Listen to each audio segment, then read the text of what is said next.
You ever watch a game so chaotic, so obviously messed up, that you find yourself pacing the room like you were the one coaching?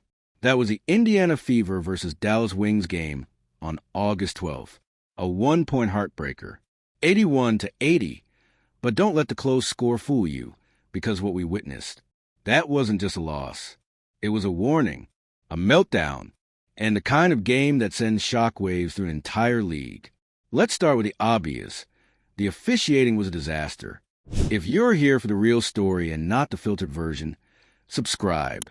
And if you're sticking around for the next meltdown, you better definitely subscribe. We're not talking about 1 or 2 missed calls. We're talking about a pattern. A consistent, blatant, in-your-face double standard that you could feel from tip-off to final whistle. And when the footage started circulating online, the shove from Paige Buchers on Sophie Cunningham that somehow turned into a foul on Sophie, fans lost it, because that wasn't just a bad call. That was a game-changing call. Let's set the scene. Fourth quarter. Momentum swinging. The Fever, after clawing their way back from a deficit, finally had a rhythm. And then, boom, Buchers shoves off. Cunningham stumbles. Whistle blows, and it's on the Fever. That wasn't just a momentum killer. That was a gut punch. A prime-time example of how inconsistent officiating isn't just annoying. It's destructive. It changes careers. It ruins game plans. It breaks trust between fans and the product they're watching. And yet, it wasn't even the worst part of the night. Because while the refs were busy inventing fouls out of thin air, Stephanie White, head coach of the Indiana Fever, was on the sidelines making her own kind of noise. Or rather, not making enough noise at all. No urgency, no fire, no leadership. Let's talk about those timeouts. With seconds left on the clock and the Fever down by 1, you'd expect your coach to be locked in, drawing up the smartest play, calling timeouts at the exact right moment to get everyone aligned. But instead, White hesitated. She let time bleed away. She didn't call a timeout when the Fever needed to reset. She didn't react when Dallas went on a 7-0 run. She just watched, like she was hoping the game would coach itself. That's not strategy. That's not trusting your players. That's just being asleep at the wheel. And her rotations? Don't even get me started. Lexi Hull, who, let's remember, has consistently been a spark this season, was benched at a time when the team needed energy the most. Hull brings effort, hustle, defense, communication. She's the kind of player who turns broken plays into points. And yet, she sat. Meanwhile, players who were clearly gassed or out of rhythm stayed in. No adjustments, no fresh legs. No realignment to stop Dallas when they got hot late in the third. It felt like White had made her decisions before the game and just stuck to them, no matter what was actually happening on the court. And that, right there, is why fans are frustrated. Because the Fever have talent. They have the pieces. They've got Caitlin Clark, Aaliyah Boston, Lexi Hull, Nalissa Smith. They should not be losing to a team like the Wings, especially one that came into this matchup on a 5-game losing streak. The Fever didn't just lose. They gave it away, piece by piece, call by call, missed opportunity by missed opportunity. And if you think fans didn't notice, think again. Social media lit up the second the final buzzer hit. Clips of the blown calls. Side by side showing obvious no calls in favor of Dallas. Screenshots of White sitting calmly while her team spiraled. Fans, seasoned fans, saying they've never been so disillusioned with WNBA officiating in their lives. Some even used the word that makes league executives sweat. Rigged. Now, let's be clear. We're not throwing around accusations without evidence. But when multiple critical calls go one way, when momentum swings are dictated by whistles instead of actual plays, and when the leaked game footage shows exactly what fans are screaming about, people are going to start asking questions. They should, because it's not just a Fever problem. It's a WNBA problem. The officiating this season has been all over the place. Inconsistent, unreliable, at times, downright embarrassing. And while the league claims to be focused on growing the game, how you expect to grow when your product can't even guarantee fairness? No one's asking for perfection. But accountability? Yeah, that's the bare minimum. And the coaching? Look, Stephanie White's had her defenders. She's experienced. She's been around the league. But at some point, experience without results becomes dead weight. This team has dropped winnable games again and again due to poor rotations, lack of in-game adjustments, and a refusal to adapt under pressure. And each time, the post-game commentary is the same. We didn't execute. But who's supposed to lead the execution? Who's drawing up the plays? Who's managing the clock? Who's telling players when to step up or calm down? If the answer isn't the coach, then what exactly is she doing? Because right now, it feels like Stephanie White is coaching from a distance, like she's watching the same game we are, but somehow with less urgency. And here's the hard truth. The league is watching this, too. The WNBA has been making major strides in visibility. Attendance is up. TV deals are growing. Players like Caitlin Clark are bringing in new fans by the thousands. But with that growth comes expectation. Expectation that the league will protect its stars, that the officiating will rise to the moment, that coaching staffs will be held accountable when they underperform. And if the WNBA fails to meet those expectations, they risk losing the very fans they've worked so hard to gain. This Dallas game, it wasn't just a loss. It was a moment, a turning point, a spotlight on everything that needs fixing if the WNBA wants to reach the next level. Because fans aren't just watching for the highlights anymore. They're watching everything. The whistles, the benches, the huddles, the body language. And when things go sideways like they did on August 12th, people are going to speak up, loudly. So what's next? For the Fever, they need to regroup and fast. The locker room can't keep being a pressure cooker where talented players feel handcuffed by bad coaching and worse officiating. Caitlin Clark can't keep being the Band-Aid. Aaliyah Boston can't keep carrying the front court without help. And Lexi Ho? She deserves more than spot minutes in silence when she brings value every time she touches the floor. For Stephanie White, it's time to either coach with urgency or move aside. Because this team is too young, too talented, and too marketable to keep wasting potential under confused leadership. And for the WNBA, it's time to clean up the officiating. Issue statements, address the missed calls, retrain the refs, and most importantly, protect the integrity of the game. Because the leaked footage from this game didn't just expose a blown call, it exposed a crack in the foundation. And if the league doesn't fix it, that crack is going to split wide open. Let's keep it rolling. Because if you think the drama from that 81-80 Fever Wings game was over once the buzzer sounded, you're dreaming. That game didn't just leave fans outraged. It left players speechless. It left coaches rattled. It left analysts scrambling to find a way to explain how the WNBA, a league in the midst of a major visibility boom, could serve up such a chaotic and deeply embarrassing mess of officiating and game management on that biggest stage. And trust, this wasn't some casual preseason matchup with no stakes. This was a pivotal mid-season game where the Indiana Fever were fighting for momentum, identity, and playoff relevancy. They needed this win, and instead, they walked off the court robbed by two forces: bad refs and bad coaching. We already talked about the missed calls, but let's really dig into how that one-point loss unraveled like a slow-motion car crash, and how Stephanie White just sat there with her hands on the wheel and no idea how to steer. Because in a game this close, it's never just about one play. It's about every little moment that adds up, and White failed to manage those moments again and again. Let's rewind to the third quarter. The Wings started to heat up. You could see it, feel it, smell it. They were starting to move the ball faster, stretch the Fever's defense thin, and hit open looks on the perimeter. At that moment, any good coach would have called timeout, not just to stop the run, but to reset the energy. Did White do that? No. She let the game breathe. She let Dallas build rhythm. She waited, and by the time she called timeout, it was too late. The Wings were up, the Fever were flustered, and you could literally see the panic setting in on the faces of her players. That's what people don't talk about enough. Momentum isn't just a scoreboard stat. It's a feeling. And when you don't kill a run at the right moment, it becomes the game. Now let's talk endgame. Down by 1. Final possession. No timeouts left. You've got Caitlin Clark, the deadliest shooter on your roster on the floor. But she's not the one who gets the ball for the final look. Instead, the possession goes to a broken set that leads to a rush shot, and the game is over. Fans were screaming at their TVs. People in the arena were stunned. Where was the plan? Where was the play that frees up Caitlin off ball? Where was the screen, the motion, anything? It's like Stephanie White hoped the team would figure out with 6 seconds left on the clock. That's not leadership.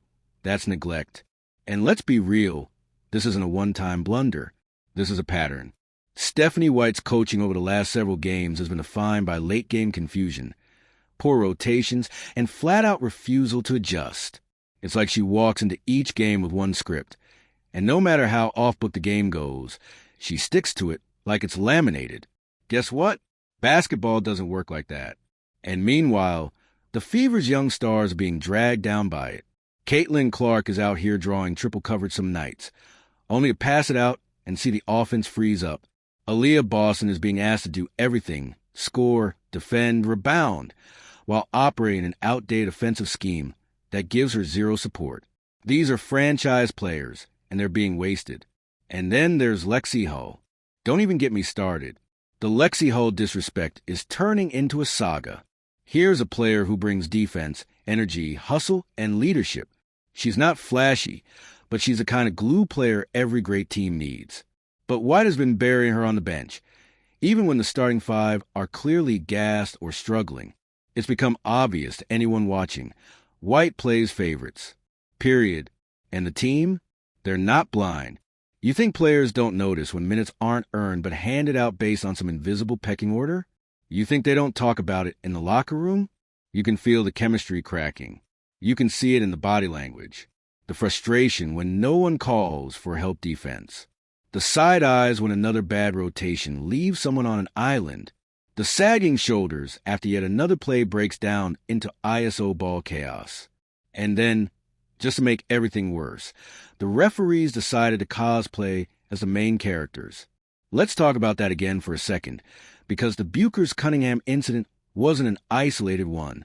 There were multiple moments where the calls made zero sense. Touch fouls on Fever players, while Wings players got away with murder.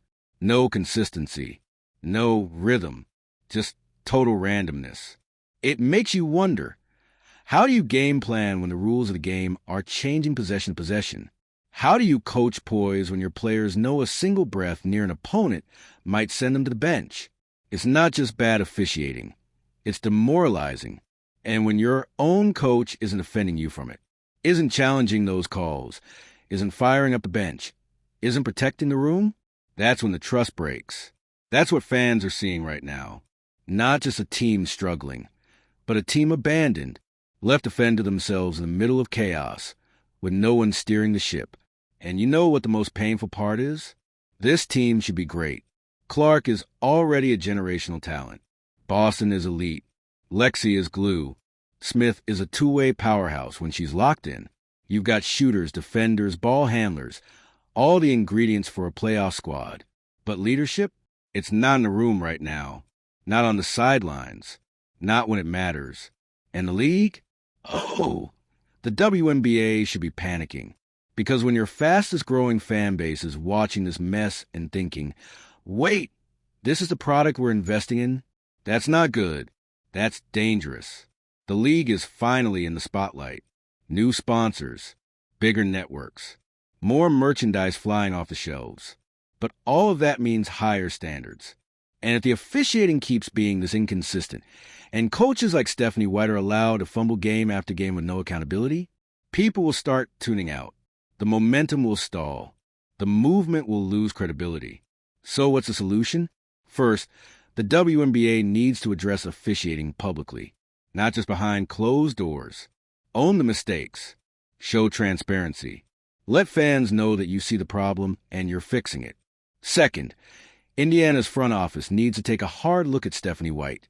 Is she the right person to lead this team into its next era? Because right now, she's coaching like she's on a one-way delay to nowhere. And third, the players deserve to be heard. Caitlin Clark isn't just a highlight reel. She's a leader, a competitor, and she deserves a system that supports her, not buries her under pressure. Same with Boston. Same with Ho. Same with every player who gives her all only to be failed by the very people meant to lift them up. This team can still be something. This league can still be everything it's destined to become. But it starts with accountability. Because the fans, we're not blind. We're not casuals. We see every rotation, every whistle, every silence from a coach who should be storming onto the court. We know when something's wrong. And right now, something is very wrong in Indiana. And if the league isn't careful, that 1-point loss on August 12th might be remembered not just as another game, but as a moment the curtain got pulled all the way back. Let's go. If you've stuck with this deep into the drama, you already know we're not just talking basketball anymore. We're talking about a crisis. August 12th wasn't just a regular season loss. It wasn't just one of those games where the ball doesn't bounce your way. It was an expose, a full-on, slow-motion implosion televised for all to see. And if you felt like yelling at your screen, yeah, same. Because if you're an Indiana Fever fan, you're not just upset, you're betrayed. You watch your team fight tooth and nail for 39 minutes, only to watch it unravel at the worst possible moment. Not because they weren't good enough, not because they weren't prepared, but because the systems around them failed. Failed on the court, failed from the bench, and failed from the booth. Let's get one thing clear. This game was stolen. There, I said it. We saw it in real time. We watched the body language shift when whistles didn't come. We saw Caitlin Clark's frustration simmering under the surface. We saw Sophie Cunningham physically shoved, only to get penalized for being assaulted. We saw an Alyssa Smith take clean contact, only for the call to go the other way. You don't have to be a conspiracy theorist to say something wasn't right. And what's worse, no one took accountability. Not the refs, who walked off the court like it was any other day.